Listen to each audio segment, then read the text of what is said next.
अस्सलाम वालेकुम वरहमतुल्लाहि वबरकातुहू। दोस्तों, पिछली वीडियो में हमने प्रॉफिट मोहम्मद सल्लल्लाहु अलैहि वसल्लम के अखलाक और कैरेक्टर को समझा। आज हम उसी बात को और ज्यादा प्रैक्टिकल लेवल पर ले जा रहे हैं, क्योंकि जब हम किसी के कैरेक्टर से मुतासिर होते हैं तो नेचुरली ये सवाल पैदा होता है कि वो अपनी रोज की जिंदगी कैसे जीते थे। आज हम बात करेंगे प्रॉफिट मोहम्मद सल्लल्लाहु अलैहि वसल्लम की डेली लाइफ के बारे में, उनकी सिंप्लिसिटी, उनका रूटीन और उनकी जिंदगी का वो पहलू जो हमें ये समझाता है कि इस्लाम सिर्फ थ्योरी नहीं बल्कि जीने का तरीका है। प्रॉफिट मोहम्मद सल्लल्लाहु अलैहि वसल्लम की जिंदगी का सबसे पहला इंप्रेशन सिंप्लिसिटी का था। जबकि वो अल्लाह सुब्हानहु व तआला के रसूल थे, उनकी जिंदगी में कोई आर्टिफिशियल शो, कोई अननेसेसरी लग्जरी नहीं थी। सही अल बुखारी में रिवायत मिलती है कि कई बार उनके घर में चूल्हा तक नहीं जलता था और खजूर और पानी पर पूरा दिन गुजारते थे। सही अल बुखारी किताबुल रिकाक। इसका मतलब ये नहीं कि इस्लाम गुर्बत को प्रमोट करता है, बल्कि ये सिखाता है कि दिल दुनिया की चीजों का गुलाम न बन जाए। प्रॉफिट मोहम्मद सल्लल्लाहु अलैहि वसल्लम के पास अगर चाहते तो दुनिया आ सकती थी, लेकिन उन्होंने सिंप्लिसिटी को कॉन्शियसली चूज किया। उनका डेली रूटीन बैलेंस से भरा हुआ था। इबादत, फैमिली, लोगों के हक और अपने आप के लिए भी टाइम, सब कुछ एक नेचुरल बैलेंस के साथ होता था। सही मुस्लिम में आता है कि प्रॉफिट मोहम्मद सल्लल्लाहु अलैहि वसल्लम रात का कुछ हिस्सा इबादत में गुजारते थे, लेकिन पूरी रात नहीं, और दिन के हक भी पूरे करते थे। सही मुस्लिम किताब सलातल मुसाफिरीन। ये हमें सिखाता है कि इस्लाम एक्सट्रीमिज्म नहीं सिखाता, ना सिर्फ दुनिया, ना सिर्फ इबादत, बल्कि दोनों के बीच का रास्ता। घर के अंदर उनका रवैया बिल्कुल नॉर्मल और इंसानी था। वो सिर्फ हुक्म देने वाले नहीं थे, बल्कि खुद काम में हाथ बटाते थे। सही अल बुखारी में रिवायत है कि प्रॉफिट मोहम्मद सल्लल्लाहु अलैहि वसल्लम अपने कपड़े खुद सिल लेते थे, अपने जूते ठीक कर लेते थे और घर के कामों में मदद करते थे। सही अल बुखारी किताबुल अदब। इससे हमें समझ आता है कि सुन्नत सिर्फ मस्जिद तक लिमिटेड नहीं है, सुन्नत घर के अंदर भी है। ह्यूमिलिटी, कोऑपरेशन एंड रिस्पेक्ट के साथ रहना। लोगों के साथ उनका रवैया भी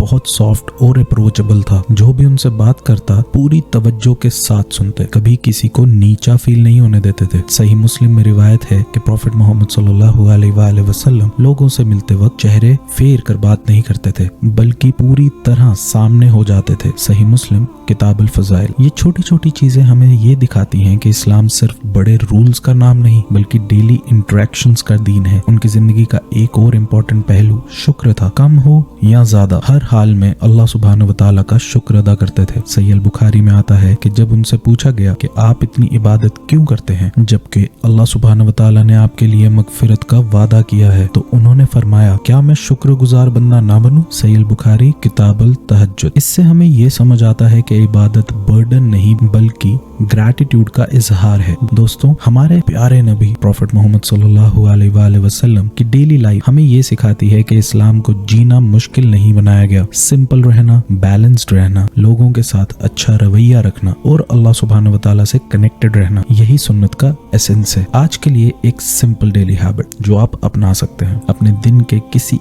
एक काम को कॉन्शियसली सुन्नत के इंटेंशन के साथ कीजिए, चाहे वो घर का काम हो, किसी से सॉफ्ट टोन में बात करना हो या अल्लाह सुब्हानहु व तआला का शुक्र अदा करना हो। सिर्फ नियत बदलने से भी आम काम इबादत बन जाता है। आज के लिए बस इतना ही। अस्सलाम वालेकुम वरहमतुल्लाहि वबरकातुहू। दोस्तों।